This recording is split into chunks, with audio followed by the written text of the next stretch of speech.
তা আমরা মেনে নেব না। আজকে একটা টিভি চ্যানেলে ভারতে এক উপস্থাপিকা একজন আলোচককে, বাংলাদেশি আলোচককে জিজ্ঞেস করছেন, আপনারা গণতন্ত্রের সম্মেলন করলেন প্রধান উপদেষ্টার সাথে, সেখানে আওয়ামী লীগকে কেন ডাকা হলো না? এটা কেমন গণতন্ত্র হলো?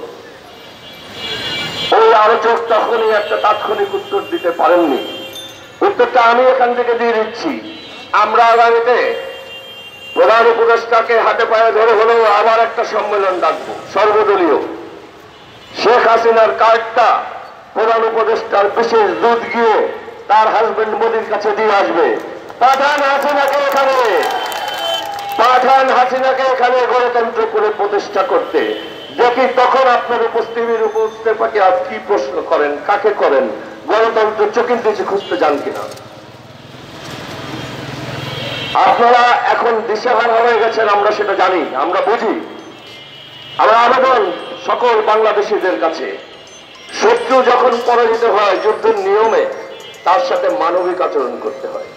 আসলে আমরা ভারতের সাথে কিছু একটু মানবিক আচরণ করে দেখি তারা বুঝে নেবে।